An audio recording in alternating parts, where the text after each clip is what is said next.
America's Pageant with your host, Monty. Hello and welcome to the Miss America's Pageant. Tonight we have our 5 finalists here with us. They all have the same goal in mind, to become Miss Americas. They come from the Olmec, Maya, Aztec, and Inca civilizations.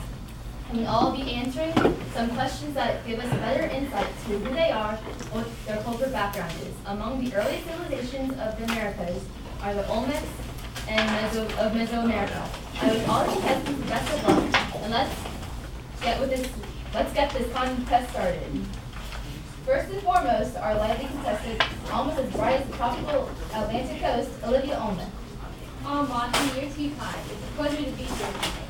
So Olivia, how does it feel knowing that your people have had an influence on the new civilizations that have been forming over the years? It gives me this feeling of pride, you know? I'm so proud of all my people, and I find it amazing how our cultural influence has continued on for centuries. Like in the city-state of Teotihuacan, they practice human sacrifice in the periods and temples that they developed, just like we used to. And a little fun fact, they also dedicated their largest pyramids to the moon and sun and to Quetzalcoatl. Quetzalcoatl, the feathered serpent creature god of agriculture and the arts. You all are very innovative, and it's a pleasure to have you start this great pageant.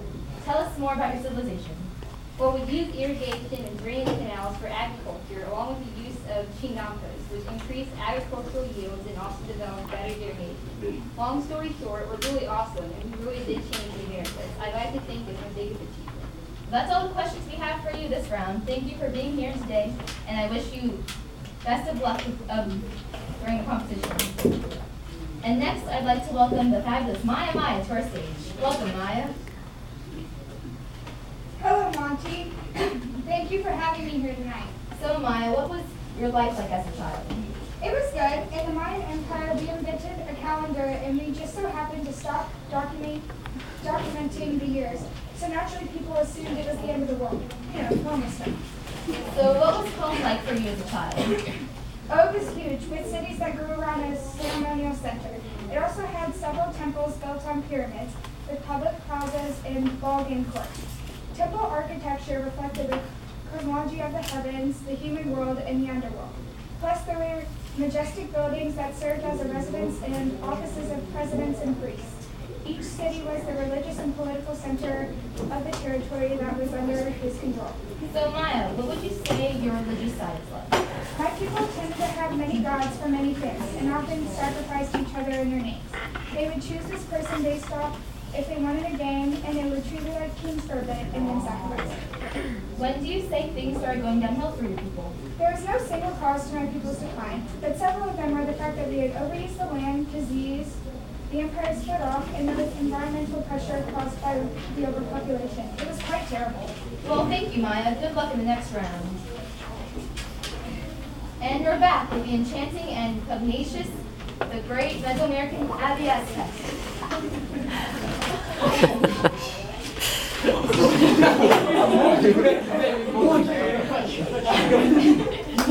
Thank you for having me on this wonderful pageant. It's so much fun seeing all the other civilizations. Oh, and please call me back to the club. Monkey is fine. Sorry for the technical difficulties. By the way, I love your shoes. Thanks, they're red like the blood of my enemies. Okay. So, tell us about yourself. Well, I'm from the great mighty Aztec civilization. My parents were the Toltecs, and I was born in Tenochtitlan on the shores of the lake Texcoco. It is a great and vast city built by the hands of our Calpoli ancestors. I heard Tenochtitlan was a fantastic city, but I always liked Telacoco better. But enough about your hometown. What was your family like? Well, there was a lot of us. The Calpoli, which was 100 or so families that gathered and made the foundations of my home. There was enough of us that we could get a show on TLC if we wanted. Interesting. Did you guys ever get a bigger house? Not necessarily, but we did definitely get more land. How did you get this land? Well, there was a lot of surrounding Altitadal, and our god Huitzilopochtli needed some human hearts when he got the munchies, so we attacked and conquered these Altitadals to get more land. That's cool, I guess. Sure is. Also, these conquered people got to take part of this fun system called the tribute system. They gave items and money and we didn't kill them. Well, thanks, Abby. It was a pleasure having you here today. Good luck. Now it's time for some fun facts about some other cultures that didn't make it this far in the competition. The southwestern desert cultures of the United States had the Anasazi people of the past continent, Abigail Anasazi's home, and they've developed an amazing economy. Oh, and the Mississippi Center was the Cahokia, and Charlotte Cahokia's home was abandoned around 1250. And next up, we have Ingrid Inca. Thanks for having me, Monty. I'm so excited to be here.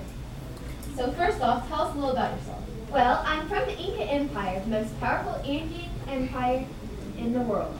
Mita was a labor system based on shared obligations. The Incan Empire runs along the Pacific coast of South America. My home is the city of Cuzco, the administrative capital of the Inca Empire. Very interesting. Tell us a bit about your family. So my ancestors originated in the Moche Valley that produced maize, and they were the Chimu. In 1525, the Inca became so popular that we just had to move there. My grandparents were part of the Wari, who were a colony culturally linked to the Tiwahu. I remember back in my toddlers and tiaras days when I would go out to Lake Titicaca, which was where the Tiwahu were based out of, from 375 to 1000 CE, and we would go swim. Sounds like a fabulous time. So tell me about what it was like growing up as an Incan. Well, I grew up living in my Ayu, which was basically my tribe. We used quipus, which was a system of knotted colored cords that helped us transmit information that we had before we had the writing system. And I can't forget about my pet, alpaca, Guapo. He was our first domesticated pet other than the llama. Yes, I'm sure that you did have a lot of luggage that Guapo would carry for you. Did you ever do any chores as a kid? Chores? What are chores? Oh, you know, little jobs to help out your family.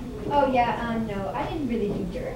But I did hear something about people using the war agricultural technologies. It was all the rage back then. Really? So how did it work? Well, it combined the use of raised beds and irrigation trenches, which helped prevent soil erosion during flood season.